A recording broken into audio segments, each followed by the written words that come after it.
Judulnya video ini, gimana cara konsisten gaji orang 10 juta buat bisa hasilkan 100 juta tiap bulannya. Sebenarnya ini topik video yang disaranin sama salah satu member di komunitas VIP kita, yaitu request ke saya. Sebenarnya bukan itu yang dia minta. Dia minta itu gini, kalau kamu dikasih pilihan harus gaji orang berdasarkan skill atau ilmu yang dia punya, atau berdasarkan personality dia, kamu pilih yang mana dan hanya boleh pilih salah satunya. Right? That was the original question. Nah, mungkin bukan kata demi kata, tapi ditampil lah. Right? But aku modifikasi sedikit karena kalau aku boleh bilang, that's not niat yang benar sebenarnya. Niat yang benar adalah, ya kalau aku gaji pegawai 10 juta, orang ini harus antara hasilkan buat perusahaan lebih dari 10 juta sebulan, atau hematin lebih dari 10 juta sebulan buat perusahaan. Paham ya? Kalau enggak, what for? Does that make sense? Karena di semua pertimbangan bisnis adalah return on investment. Kalau aku keluar dana sekian, bisa balik berapa, right? Dan kalau cuannya nggak terlalu sehat, ngapain resiko buka usaha? Ngapain resiko kasih gaji ke pegawai? Kenapa nggak naruh aja di investment yang basically tanpa resiko? Contoh Bitcoin, kamu nabung Bitcoin aja 4 tahun ke depan udah harganya pasti naik. Jauh lebih sehat daripada investment lain-lain yang yang aman, yang deposito emas, saham, bla bla bla. Paham ya maksudnya? So itu selalu pertimbangan utama. Kalau aku keluar dana untuk hire orang, gaji orang, dia hasilkan lebih banyak atau hematkan uang lebih banyak daripada gaji yang dikasih nggak. Dan hemat uang itu nggak tentu hemat secara direct. Bisa jadi dia hemat saya waktu 10 jam kerja tiap minggu. Dan 10 jam kerja ini bisa aku pakai buat hasilkan jauh di atas yang aku bayarkan dalam bentuk gaji. Does that make sense? Itu sebenarnya patokan utama. Nah, tapi kalau bagian itu sudah nangkep, and okay lah, I understand.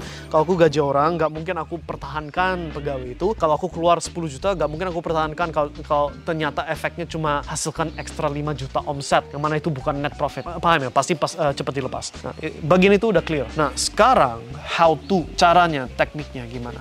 Balik ke pertanyaannya si member ini bernama Eta, Wonder Woman, hello.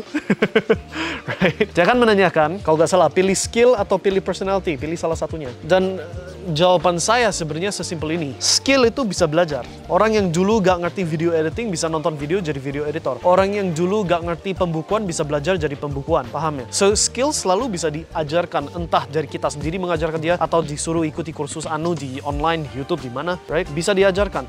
Tapi yang udah baku gak bisa berubah gampang adalah values-nya si orang ini. Kalau values-nya orang ini datang dari tempat yang sempit, dari tempat yang selalu berkurang, datang dari tempat yang selalu mikirin, selalu cautious, pesimis, dan lain-lain, percuma taruh dia di tempat yang perlu optimis, di posisi yang perlu optimis, kayak di posisi sales atau di posisi jenis itu, right? Kalau orangnya sangat selalu irit, selalu hitung-hitungan, selalu apa, cocoknya jadi admin, cocoknya jadi orang finance, pembukuan yang teliti, paham ya? So, values dicocokin sama posisi, gitu loh. Kalau posisinya posisi pembukuan, posisi admin yang harus rapi banget, yang harus bener-bener mikirkan hitungan, pelit, dan 1 sen pun nggak boleh geser, nah itu cocok untuk values dan personality seorang yang kayak gitu, paham ya? Sedangkan orang yang sama nggak cocok ditaruh di posisi yang harus hadapin customer, senyum, optimis, jual konsep, jual produk, jual apa dengan karisma tertentu, itu gak akan cocok. Bagian itu yang susah diubah, yang sifatnya baku.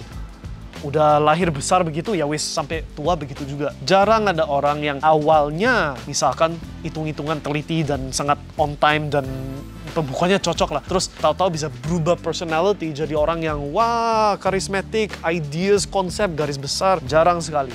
Jarang banget, oke? So, itu sebenarnya pola pikirannya. Bukan cari orang yang personality selalu karismatik, happy-go-lucky, itu gak tentu selalu bagus. Cocokin sama posisi yang dicari. Posisi yang dicari, ideal buat seorang seperti apa, nah carinya yang seperti gitu.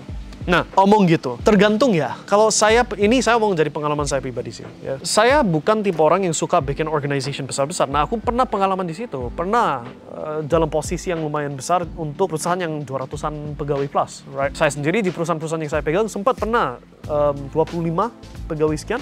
right? Tapi for me, values terbesar saya adalah freedom, gitu loh. Aku maunya jadi orang yang bebas, fleksibel, bisa hari ini terbang ke negara lain, bisa jalan-jalan. Intinya itu flexibility dalam hidup.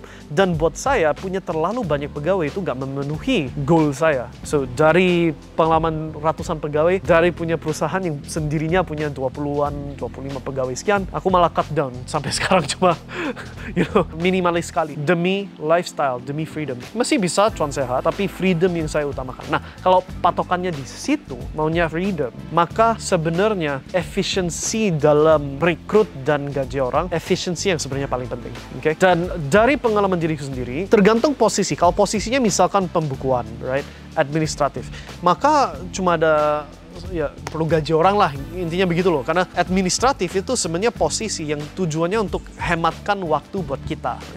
Kan informasi sensitif, kan hal berhubungan keuangan dan lain-lain, hal yang gak semua orang boleh tahu, right? Itu dititipkan ke orang, digaji gitu. Tapi gak ada masalah kayak insentif komisi, performance bonus dan lain-lain. Gak begitu butuh buat posisi seperti itu. It's the wrong type, okay? Nah, di mana perlu ada sistem insentif dan penalti adalah di area-area yang mana performanya berapa bagus akan ngaruh besar ke omset dan revenue dan hasilnya bisnisnya sendiri. Paham ya? So, sales sebagai contoh. Sales harus ada sistem komisi, harus ada sistem penalty kalau nggak mencapai target minim. Harus ada, gitu loh. Karena kalau dia overperform, komisinya lebih gede, berarti dia ada insentif selalu overperform. Perlu juga sistem penalty supaya kalau dia underperform, entah itu customernya dikurangin, dikasih ke yang lebih jago, atau kalau sebulan, 2 bulan nggak memenuhi target, di bulan ketiga di-cut, atau apa. Harus ada sistem penalty supaya selalu ada kayak tongkat di belakang siap pukul kalau kamu pelan-pelanan, tapi juga ada wortel untuk kudanya bisa ngejar, paham ya? Carrot on the stick untuk kudanya, right? So, insentif, penalty. Selalu mikirnya insentif, penalty. Gimana caranya aku bisa insentifkan? Quantity, quality, and nominal, oke? Itu yang dilihat. So, quantity. Contoh, kalau kamu menghasilkan minimal sekian banyak customer, maka ada bonus anu. Kalau nominal ordernya sekian besar, maka bonusnya anu. Dan quality berhubungan kamu berapa cepat balas customernya. Jangan sampai melempem terus gak dibalas dalam waktu cepat. Kamu seberapa bagus kualitasnya, rating dari customernya, feedbacknya bintang 5 atau bintang 1, dan sebagainya. So, quality, quantity, nominal value. Itu 3 yang diinsentifkan untuk overperformance. Dan kalau underperform, warning, out. Paham ya? Oke? That's how. Itu kalau saya pribadi selalu mikirnya begitu. And then kalau udah di level yang agak besaran, ini aku bicara di level UMKM menuju ke medium size business ya. Kalau udah di level yang big company, ratusan ribuan orang, bahkan harus sampai ke systemsnya sendiri. Systems ada HR department, dan saya gak mau bocorin sih untuk apa HR department, tapi ada HR department, dia ada tugas tertentu, harus mikirin soal gimana cara retensi top talent tanpa dia lompat ke corporate yang lain, gimana caranya untuk bisa ngambil talenta yang paling besar dan paling jago di tempat lain jadi punya kita, dan lain-lain. There's all these different systems yang kalau dia di level atas itu maksudnya itu kayak udah menuju TBK atau big company lah, right? Ada sistem yang lebih kompleks. Tapi ini bukan video buat itu. Ini video untuk kalian yang masih lagi mikirin gimana cara besarin tim 10 orang aja deh, paham ya?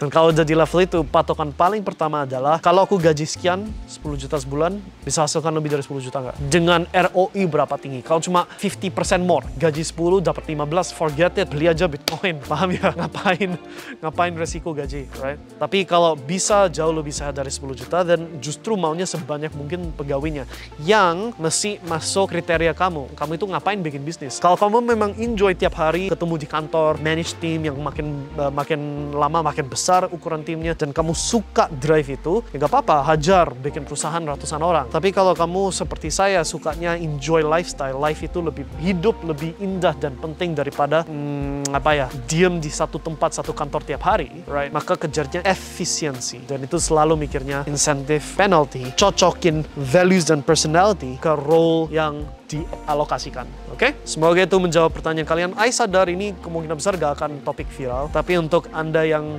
memang di posisi ini lagi rekrut, ini akan bantu kalian. Oke? So, semoga itu bantu. See you guys next time. Salam sukses di bisnisnya. Dan kalau bisnisnya udah banyak duit, jangan lupa gulung lagi jadi investment yang uang kamu bisa hasilkan duit buat kamu ya. Untuk itu kita bisa bantu di komunitas Mindstack. Ada link somewhere untuk join komunitas kita. See you next time and salam cuan.